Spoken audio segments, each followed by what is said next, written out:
first off, oh my gosh, I loved this film so much. It is such a gem of a film. It's so delightfully funny. It's shockingly very true, especially I think if you live in LA. Yeah, there's so many beautiful truths to this film, yet it was just such an enjoyable ride. So congratulations, everyone. Thank you so much. Thank you. That's so sweet. Is everyone where's everyone zooming in from today? South Pasadena. Downtown LA. Not Pasadena. I'm like, oh man, I messed up. I didn't get the memo. I should have moved. Yeah. Wouldn't that be amazing if everyone's like, Pasadena, what? But yeah, okay, well, let's dive in. I would just love to hear, because I'm so curious, because it just seemed like this was a perfect marriage of everything. It felt, like every piece was in its perfect place with this film. So I would love to hear Britt, the inspiration, being one of the co-writers, to then when Kestrin came in, to when Amy came in and Vanessa came in. Just walk me through this beautiful journey. It's such a joy, and it started with an idea. My co-writer Michael Tennant had this idea. He came to me with 10 pages written. He's like, he got us up to the house. He got Jack and Lynn's up to the house. And we had done shorts together before, and we loved working together. So the idea was that we would get to do this together, but that he really wanted to bring in our other friends from our community into the pot.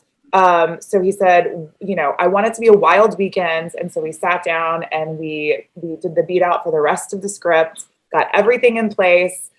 He started banging out pages, started revising. I took charge of the female dialogue, and we were really excited to represent the two sides of the partnership, because we have been friends for a very long time, but never dated, watched each other have horrible relationships, then were at each other's weddings, and kind of were on the other side of this place of being married for a while. And we each had things to bring to the table, things that were working, things we were struggling with.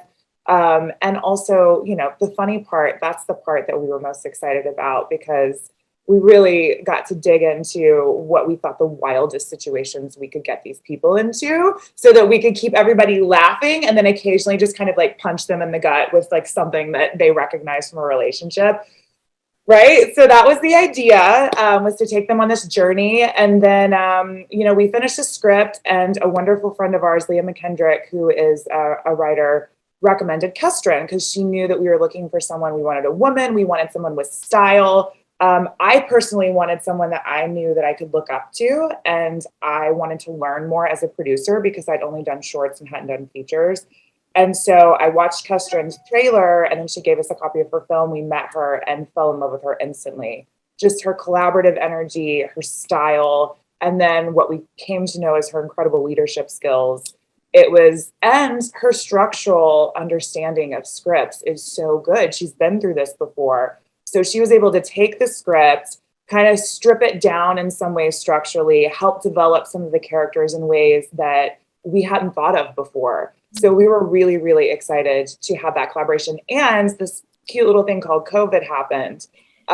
So we had more time to develop than we thought we were going to, because we were supposed to be shooting right when everything shut down. It strengthened everything. We had more time to collaborate, and honestly, being stuck in the same house with your partner and really truly feeling trapped, which was the idea of this movie. You get onto this property that you think is going to be the best vacation of your life, and you end up being trapped. What is that like? And I think that deepened a lot too. So the scripts just kept developing, and then once we shot it, we got all these wonderful people involved, and everybody gave us such varied, gorgeous performances. And Kestrin kept her eye on getting a lot of variation, so that ultimately in the editing room we could keep playing and see, because it's a tricky tone. We didn't want it to just be funny. We didn't want it to just be serious. We really wanted to find a good blend that would be impactful for people. Well, it's incredibly truthful. And I think that what you said, it's got that perfect balance between the comedy is there. I mean, this movie's so quotable. I was just thinking of Big Dick Dan, and like, just there's so many funny situations that come to pass. but yet there's so much truth. And I think Vanessa, your character really hones in on that perfect combination because, you know, there you are, cat's shaman, giving lessons that are clearly stolen from popular song lyrics, which was brilliant. But there's a lot of truth. There's a, like, I think, and that's the draw with this sort of lavish lifestyles, right? It's like, there is this kind of, the reason why it pulls you in so much is there is like this truth to like all of the cacao ceremonies and all of that, but yet it's hilarious. Let's talk about some of those truths. I think one of the most beautiful themes in this film, at least that I took away from, because I'm married, I'm in a, partnership, and of that, you can't really be honest with your loved ones or your partner until you're honest with yourself. Yes. Which for some reason is like such a aha moment that takes forever to learn. But I would love to know, I know this is kind of personal, but I think the best stories, do that. They sort of help you reflect on your own life. They help you reflect on what you want to learn more about yourself. What did this whole experience for everyone help? What did, working on this project, what did y'all learn about yourselves? Whoa, you're so deep. I feel like I've almost cried 3 times just silently listening to everyone. And now we're gonna have breakthrough. Okay, I didn't actually have an answer to that. I just wanted to say that. I think for me, the main breakthroughs were getting away from my beloved family to live on a compound for 3 weeks with my creative colleagues after a COVID significant lockdown. You know what? And I'm going to tie it back. I'm going to take it back to Big Dick Dan.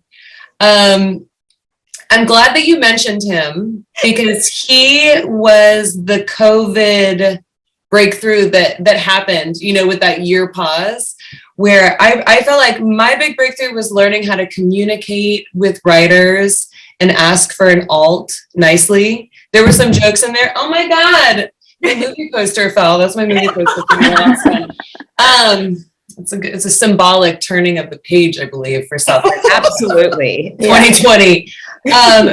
So when we made Pretty Problems, I received an amazing script written by Michael and with story by Britt and Charlotte. And it was exactly 90% there with a 10% mostly in the third act and a couple jokes that I was like, this is so good. And then how do I get that 10%? How do we mate on that like last 10%? And the biggest breakthrough that I had was being confident saying this is 90% there and there's 10% that I think that we can go like surgical trims to improve and to take the comedy to another deeper, gut punchier, but just a more authentic place. And I don't know what I said to Michael, but I was like, go back in your writer cave and like do it again. And then he came back with Big Dick Dan and pitched it over a text message. I don't know how much wine he had, but I was like, you're a genius. You go, don't talk, see you Monday, like show me what you did. And that was the biggest collaborative breakthrough that I had, was learning how vulnerably and uncomfortably to ask for one more pass or one more round. Mm-hmm. And it's really easy to do when you're on set directing, where it's like, do it again, but do it like this, or I have no, like my solar plexus is clean and open when it is asking for another take, because actors always want to do another take. You're giving them what they need to live. And with a writer, it feels so much more crunchy and awkward and like, am I tampering with your soul? Am I going to break? Yeah, it feels very relationship going to stick together? So that, and it's the same thing with a composer too, where you're just like, it's so almost there, but can you do it again?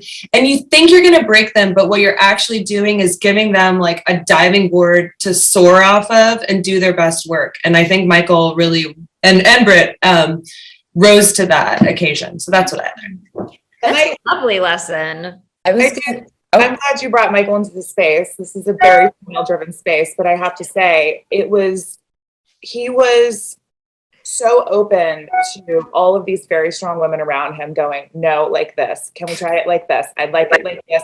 And he really did start off this whole project saying, you know, I want this mantra of our production, which is best idea wins. The best idea wins. It may not be mine. It may not be yours. And there were a lot of open Google documents, you know, working on scripts and late night text messaging. And there was a lot of discussion around things, and Kestrin came in and totally got the vibe and took the leadership on more specific notes and gave us perspective that we didn't necessarily have before. And then, yeah, also the pandemic, you have something like Big Dick Dan where we had maybe 7 or 8 extraneous characters working around the house. We couldn't do it. We couldn't have that many people on set. So all of a sudden it consolidated into these 2 interesting people, 2 very interesting people who had full stories rather than 7 or 8 people who didn't have as much of a story, which I felt like was a combination of Kestrin's point of view and also the necessities that you start to face when you're doing indie filmmaking, especially when you have a global pandemic going on. Wow. I just wanted to say, I watched the film last night for the first time, so it's like fresh in my mind. Yeah, I was gonna wait. I was gonna wait until South by Southwest. I don't know why I wanted to give myself that level of anxiety, and I was like, no, if you're gonna interview, I was like, you know what? It could be fun to watch it for the first time with everyone. And I was like, no, because you're in it and you have to talk about it. So that's a hard pass. But I wanted to say, like, it has been a long time that I've been in a project. And the thing that's so crazy about this, I've been friends with Kestrin forever. And I've always known that you are a genius, but now I'm like, oh, more proof of it. And I'm a part of this. And I think the thing that's so brilliant about the film is, for some reason, there's this like unspoken agreement that everyone acts like they don't have insecurities or problems. And rather than like facing them head on and being honest with yourself, we make them look prettier. And especially with social media and just this idea of what do I want to present? I feel like this is such an incredible commentary on people constructing what they think people want to see of them, and how that disconnect really makes you so unhappy. Like, you know, Britt was trying the whole time in the film to be like Kat, and Kat was like, I'm miserable. This is just gorgeous problems. And at the end of the day, you realize like, oh, no, I need to handle me. And that's going to get me the life that I want. And I think that that's going to resonate a lot with people, is just, what am I doing and what am I presenting to the world? And is it in alignment with who I am? And am I happy with what I'm doing? And I think that's so powerful. That's my piece. Yeah. That was brilliantly said. And I had chills thinking about that, because like, that's exactly what I pulled from the film. I was like laughing the entire time, like all jokes aside about Big Dick Dan, like you're dying laughing, but it's, oh my gosh, it's so incredibly relatable. I think especially like, you know, Vanessa, to your point, just like all, you know, with all of the pressures of social media and always thinking that the grass is greener on the other side, whether it's financially, whether it's career-wise, whether it's partnerships, just anything, like always comparing. And this is like a group of people who don't think they're enough, and they are. Mm-hmm. They really are. And that's the beauty of it. Sorry to cut you off. No, it's like, that is the beauty of it. Yeah. Amy, what about you? What was some of the lessons you walked away from being a part of this project and this film? I was just going to say, following on from Vanessa, I actually have decided to give myself that level of anxiety, because I am going to watch it for the first time next week at South by Southwest. But I'm so looking forward to it. I honestly cannot wait to see it. I'm so excited. And I think one of the things that I took away from it was how much I enjoy working with other women, and how strong they all are, and talented and stylish and cool, and how their energy just kind of transfers. And I just had such a blast working with them all. When you were talking about looking around on the set, there were these moments where both of our camera operators were women, every department head was a woman. And so I'm just used to that, because that's how I did my last 2 features. So people would have these moments being like, wow, isn't this amazing? There's all women here. And I was like, oh, I forgot that guys could do this, because I haven't seen them. I haven't worked with them for so long. But it's great, like totally, you know, everyone's welcome, but it was cool to see people have this like, oh, whoa, dude. And then be like, oh, this isn't like every single set in the world. But yeah, which I will jump in and say was what I took away from it the most, you know, coming off television sets and other people's film sets, being able to be the person who has a say and who is hired and how the production is run was my biggest takeaway from this. Because I've done it in very short amounts for short films with really tiny groups of people, but to be able to look around and know that these are the people that we brought in and they showed up, and to be impressed by them every day and to feel their collaborative energy and their power and their presence and their talents, it's like, oh my gosh, this is a construction that we are all participating in. And I've never felt that sense of ownership in that way before. And it was a sense of purpose that I'm definitely taking with me. Oh. It was really amazing being on set. I remember leaving, and I've worked with female directors before, but this, to speak to all of your points, was so different. And, you know, as women, we have a very different perspective when we're on a set. You know, in our daily lives, we operate by having to take in what the other gender or what someone who's in a higher socioeconomic position is doing. And I feel like that's a testament to Kestrin, because I feel like it's a trickle down effect. And like, I usually, when I meet the director, I'm like, oh, I have an idea of what the energy of this set is going to be like. And it almost feels like this wasn't real, because I know we were working, like I know we did work, but I was having fun the whole time. So it's really confusing in retrospect. Like, wait a second. I know I did this and I saw the film. So something was made, but the energy on set was so collaborative and so incredible. And I remember at one point after we'd finished doing the cacao ceremony scene, I'm seeing Kestrin just like, first of all, I don't even know how Kestrin operates. You do so much, and your mind is like the cloud that we all need. Like if there was a cloud that was Kestrin level, we would all be okay. Seriously. And I'm sitting there and I'm watching Alyssa, the cinematographer, and Sarah Becam, and they're like, what if we do this? What if we do that? And I have no idea what they're talking about because I don't understand the terminology. And I remember leaving being like, I want to learn how to operate a camera. Like that was so inspiring, and they're so good. And it was just so amazing that they were such experts in something that I was like, I don't even know what this lens means. And like, that's the entire cast and crew, just like on International Women's Day, just like thinking about all the incredible women on this set is absolutely what we need to normalize and have more of. Yeah. Because have you ever been on a set before where you watched someone else operate the camera and had that same inspiration? I don't know that I necessarily have before.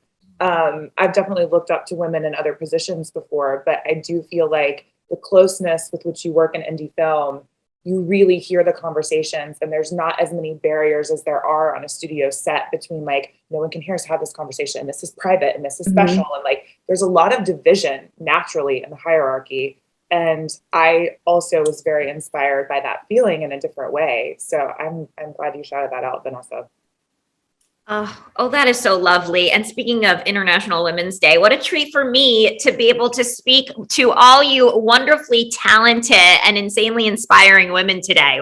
I mean, what a gift. Thank you so much. Congratulations on the film. Have an amazing time at the festival. I wish I was there to give y'all hugs, maybe one day, but enjoy. And thank you so much for your time today, everyone.